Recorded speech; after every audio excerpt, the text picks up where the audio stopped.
Assalamualaikum warahmatullahi wabarakatuh. Saya Mutia Hafiz, mahasiswa jurnalistik 1C. Di video pembelajaran kali ini, saya akan membahas materi yang sangat menarik dari mata kuliah Sejarah Peradaban Islam. Kita akan bersama-sama mengenal bagaimana masa Khulafaur Rasyidin menjadi contoh kepemimpinan yang penuh dengan keteladanan. Kemudian berlanjut ke masa dinasti Umayyah yang memperluas wilayah Islam ke berbagai penjuru dunia. Setelah itu, kita akan melihat masa keemasan Islam di dinasti Abbasiyah, di mana ilmu pengetahuan, budaya, dan teknologi berkembang dengan pesat. Dan terakhir, kita juga akan membahas kejayaan peradaban Islam di Andalusia, yang menjadi pusat ilmu dan kebudayaan Eropa selama berabad-abad. Mari kita langsung mulai dari materi pertama, yaitu Khulafaur Rasyidin. Awal berdiri. Khulafaur Rasyidin berarti para khalifah yang mendapat petunjuk, yaitu 4 sahabat yang menjadi penerus Nabi Muhammad setelah beliau wafat. Masa ini berdiri pada tahun 632 Masehi dan berlangsung selama 30 tahun. Sistem pemerintahan yang digunakan pada masa ini adalah khilafah, di mana khalifahnya dipilih berdasarkan musyawarah atau syura. Pemimpinan para khalifah berpegang teguh pada Al-Quran dan Sunnah Rasulullah. Khalifah pertama yaitu Abu Bakar As-Siddiq yang memimpin dari tahun 632 sampai 634 Masehi. Pada awal kepemimpinannya, beliau berhasil menyatukan umat Islam dalam perang Riddah, yaitu perang melawan kemurtadan dan pembangkangan zakat. Kemudian beliau memerintahkan pengumpulan Al-Quran untuk pertama kalinya dan membuatnya menjadi satu mushaf. Perluasan wilayah dimulai dengan ekspansi Islam keluar Jazirah Arab, yaitu Irak dan Syam. Beliau memiliki sifat yang lembut, tegas, dan penuh keimanan. Pada akhirnya beliau wafat karena sakit dan dimakamkan di samping Rasulullah. Khalifah kedua adalah Umar bin Khattab yang memimpin dari tahun 634 sampai 644 Masehi. Pada masa kepemimpinannya, beliau menyusun sistem administrasi pemerintahan Islam, yaitu sistem pajak atau kharaj, pos, peradilan, polisi, dan baitul mal. Penetapan kalender Hijriyah, melakukan perluasan wilayah ke Mesir, Syam, dan Persia. Beliau memiliki sifat yang tegas, adil, berani, dan peduli terhadap rakyat kecil. Pada akhirnya beliau wafat ditikam oleh Abu Lu'lu'ah yang merupakan budak Persia saat beliau tengah sholat subuh. Khalifah ketiga yaitu Utsman bin Affan, pemimpin dari tahun 644 sampai 656 Masehi. Pencapaian beliau diantaranya melakukan kodifikasi Al-Quran secara resmi, yaitu menyatukan mushaf menjadi satu versi standar, membentuk armada laut Islam untuk pertama kalinya, melakukan perluasan wilayah Islam ke Afrika Utara, Armenia, dan Siprus. Beliau juga memperluas Masjid Nabawi. Sifat khalifah ketiga ini yaitu pemalu, dermawan, sabar, dan lemah lembut. Namun beliau tetap tegas dalam urusan agama dan keuangan negara. Akhir kepemimpinannya beliau wafat karena dibunuh oleh seorang pemberontak di Madinah saat tengah membaca Al-Quran. Khalifah keempat dan terakhir adalah Ali bin Abi Thalib yang memimpin dari tahun 656 sampai 661 Masehi. Pada masa kepemimpinannya beliau dihadapi masa yang penuh fitnah dan perang saudara, yaitu terjadi perang Jamal dan perang Siffin. Selain terjadinya perang, beliau melakukan pemindahan ibu kota ke Kufah atau sekarang Irak. Fokus beliau pada penegakan keadilan dan penyatuan umat muslim. Selanjutnya, sifat yang dimiliki oleh khalifah terakhir ini yaitu berani, bijaksana, dan paling berilmu tinggi di antara para sahabat lainnya. Beliau wafat karena ditikam oleh Abdurrahman bin Muljam dari kaum Khawarij di kota Kufah. Terakhir kita masuk ke bagian akhir masa Khulafaur Rasyidin, yaitu kehancuran masa ini disebabkan oleh beberapa faktor. Di antaranya, meningkatnya fitnah dan perpecahan politik, muncul kelompok-kelompok politik dan mazhab seperti Khawarij, Syiah, dan pendukung Bani Umayyah. Kematian tragis ketiga khalifah akibat pembunuhan politik, dan setelah wafatnya Ali bin Abi Thalib pada tahun 661 Masehi, kekuasaan pun beralih ke tangan Muawiyah bin Abu Sufyan. Demikian pemaparan singkat tentang masa Khulafaur Rasyidin yang penuh dengan keteladanan dan keadilan. Setelah masa ini berakhir, kepemimpinan Islam dilanjutkan oleh dinasti Umayyah. Mari kita simak pembahasan selanjutnya untuk mengenal lebih jauh tentang dinasti Umayyah. Mari kita lanjut dengan pembahasan materi kedua, yaitu dinasti Umayyah. Awal berdiri. Tepat setelah berakhirnya masa Khulafaur Rasyidin di tahun 661 Masehi, saat itulah dinasti Umayyah berdiri. Pendiri dinasti ini adalah Muawiyah bin Abu Sufyan. Pusat pemerintahannya berada di Damaskus dan sistem pemerintahannya dirubah dari musyawarah menjadi monarki turun-temurun. 2. Pemerintahan. Pada masa ini, sistem birokrasi diperkuat. Ada wazir atau perdana menteri, gubernur, panglima, militer, dan pejabat keuangan. Bahasa Arab telah ditetapkan sebagai bahasa resmi yang digunakan pemerintahan. Mengutamakan perluasan wilayah Islam sebagai misi utama yang menjadi fokus para pemimpin. Kehidupan masyarakatnya makmur karena hasil perdagangan, pertanian, dan pajak. 3. Wilayah. Wilayah Islam berkembang dengan pesat. Wilayahnya meliputi di barat mencakup Spanyol, Afrika Utara, dan sebagian Prancis Selatan. Di timur mencakup Persia, Afghanistan, hingga India Barat. Di utara mencakup Asia Tengah, Armenia, dan Kaukasus. Di selatan mencakup Jazirah Arab, Syam, Palestina, dan Mesir. Luas kekuasaan ini mencapai lebih dari 13 juta kilometer persegi, meliputi 3 benua, Asia, Afrika, dan Eropa. 4. Khalifah. Jumlah Khalifah Bani Umayyah secara keseluruhan ada 14 orang yang memerintah dari tahun 661 Masehi hingga 750 Masehi. Namun saya akan menyebutkan para khalifah yang terkenal pada masanya. Pertama, ada Muawiyah bin Abu Sufyan yang memimpin dari 661 sampai 680 Masehi, yang merupakan pendiri dinasti yang memindahkan pusat pemerintahan ke Damaskus. Kedua, ada Abdul Malik bin Marwan yang memimpin dari tahun 685 sampai 705 Masehi, menjadikan bahasa Arab sebagai bahasa resmi dan membangun Dome of the Rock atau kubah batu. Ketiga, ada Al-Walid bin Abdul Malik yang memimpin dari tahun 705 sampai 715 Masehi, yang melakukan ekspansi besar termasuk India dan Spanyol, juga membangun Masjid Umayyah. Keempat, ada Umar bin Abdul Aziz yang memimpin dari 717 sampai 720 Masehi, yang dikenal sebagai khalifah yang adil dan soleh dan melakukan reformasi sosial dan pajak. Kelima, ada Hasim bin Abdul Malik yang memimpin dari 724 sampai 743 Masehi. Pada masanya terjadi kemakmuran terakhir sebelum kemunduran. Terakhir, kita masuk ke bagian akhir masa dinasti Umayyah. Kehancuran masa ini disebabkan oleh beberapa faktor, di antaranya pada tahun 750 Masehi, dinasti Umayyah dikalahkan oleh dinasti Abbasiyah dalam pertempuran Zab di Irak. Terjadi diskriminasi etnis, mengabaikan muslim non-Arab atau Mawali, terutama dari Persia. Pemberontakan politik dan sektarian, Syiah dan Khawarij. Kemudian ada keturunan Umayyah yang selamat melarikan diri ke Spanyol atau Andalusia, yang mendirikan dinasti Umayyah II atau Umayyah di Andalusia. 6. Peninggalan. Peninggalan Bani Umayyah meliputi pembangunan Masjid Umayyah di Damaskus, kubah batu atau Dome of the Rock, Masjid Cordoba, mencetak mata uang Islam pertama, dinar dan dirham. Demikian pemaparan singkat tentang masa dinasti Umayyah yang menandai awal kejayaan besar peradaban Islam. Setelah masa ini berakhir, kepemimpinan Islam dilanjutkan oleh dinasti Abbasiyah. Mari kita simak pembahasan berikutnya untuk tahu lebih jauh. Masuk ke materi ketiga, yaitu dinasti Abbasiyah. 1. Awal berdiri. Dinasti ini berdiri pada tahun 750 Masehi. Pendirinya bernama Abu al-Abbas as-Saffah. Pusat pemerintahan awalnya di Kufah, kemudian pindah ke kota Baghdad.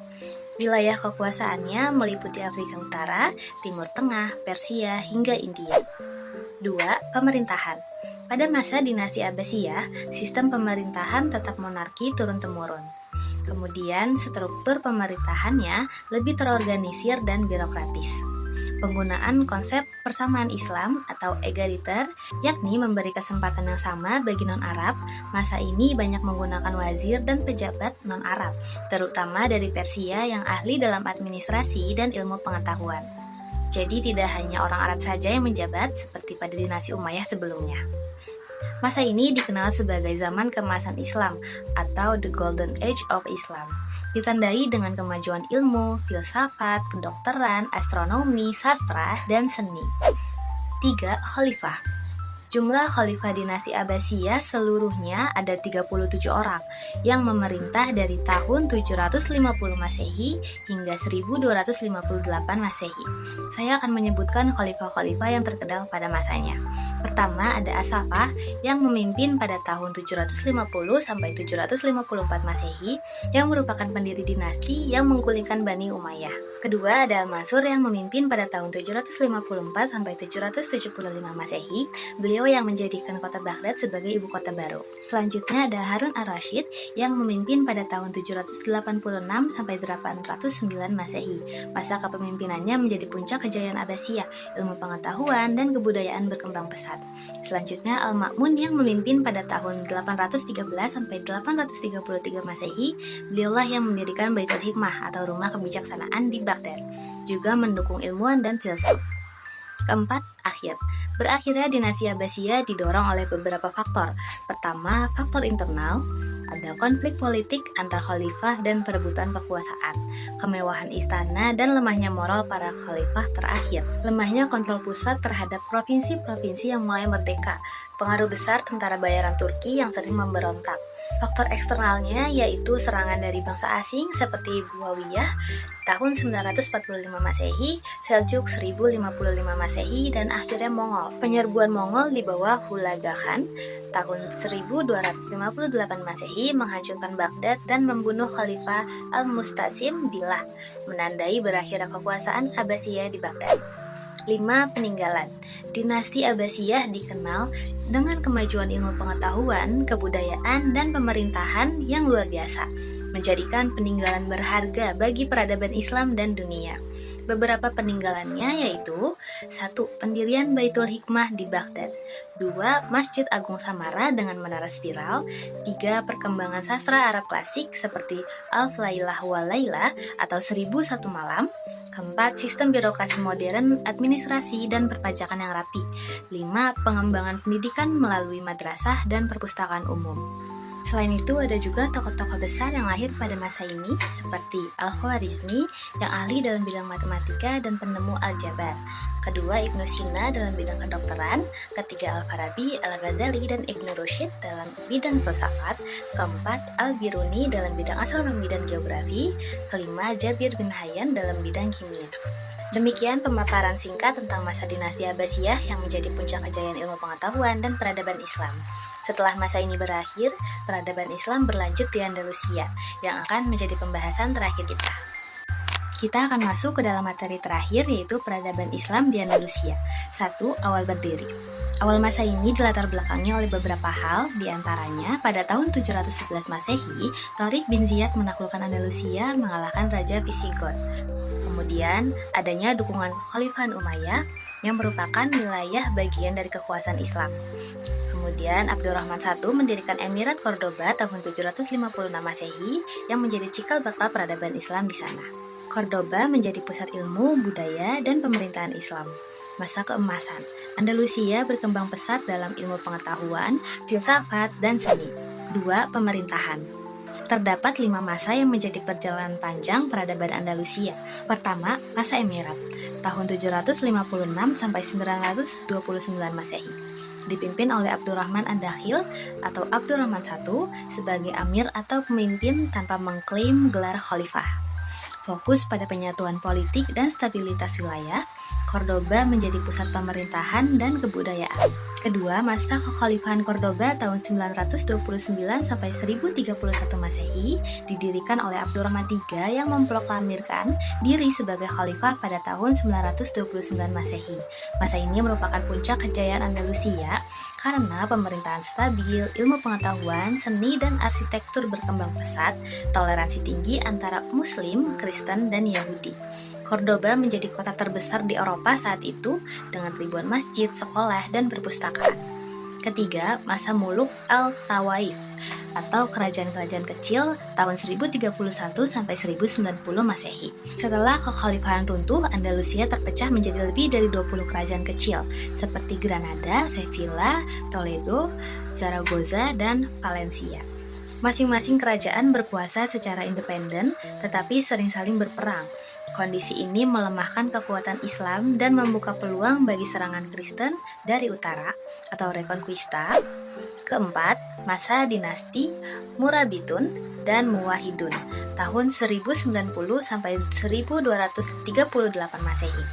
Saat Tawaif terancam oleh kerajaan Kristen, datang bala bantuan dari Afrika Utara, dinasti Murabitun atau Almoravid, menyatukan Andalusia kembali pada tahun 1090 sampai 1147 Masehi. Disusul oleh dinasti Muwahhidun atau Almohad pada tahun 1147 sampai 1238 Masehi.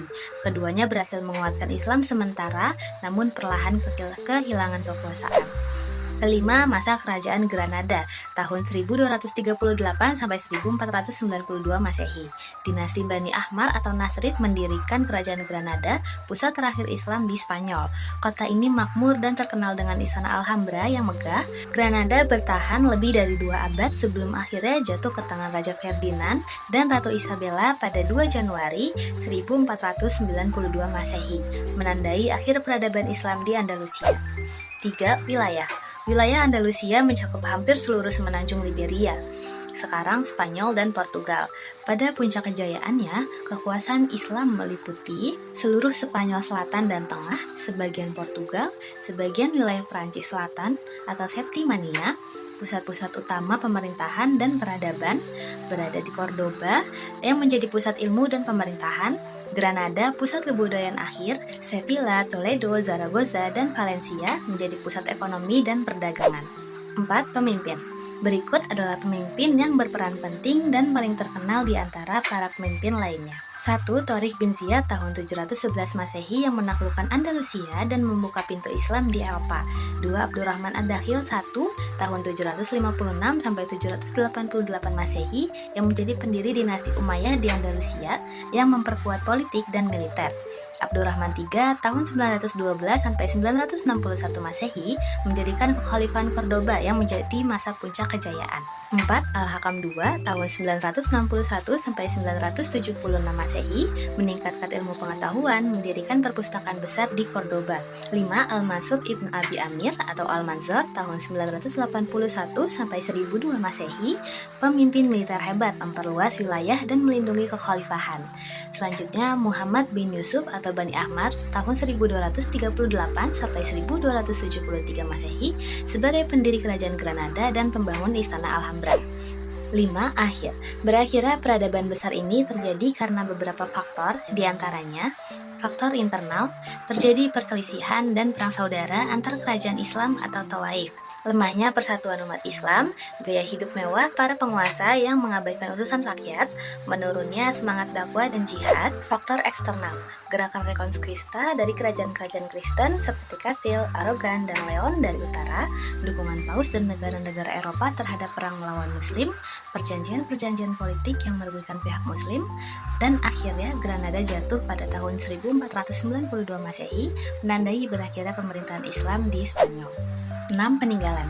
Beberapa peninggalannya diantara lain Masjid Cordoba atau La Mezquita dengan ratusan pilar dan kubah indah, Istana Alhambra di Granada atau keajaiban arsitektur Islam terakhir di Spanyol, Menara Giralda di Sevilla atau menara masjid yang kini menjadi bagian katedral. Andalusia menjadi model toleransi antar umat beragama, Muslim, Kristen, dan Yahudi hidup berdampingan. Andalusia memperkenalkan irigasi, pertanian, musik, dan teknologi baru ke Eropa. Selain itu, pada masa inilah ilmuwan-ilmuwan besar lahir, seperti Ibn Rushd yang ahli dalam filsuf dan hukum, Ibn Zur dalam kedokteran, Abbas bin Firnas sebagai pelopor penerbangan, Al-Zahrawi sebagai ahli bedah terkenal, Ibnu Bajjah dan Ibnu Tuaif dalam filsuf dan ilmuwan. Demikian pemaparan singkat tentang peradaban Islam di Andalusia, masa gemilang yang menjadi bukti kejayaan ilmu pengetahuan, seni, dan toleransi dalam sejarah dunia Islam. Sekian video pembelajaran materi dari saya. Terima kasih. Wassalamualaikum warahmatullahi wabarakatuh.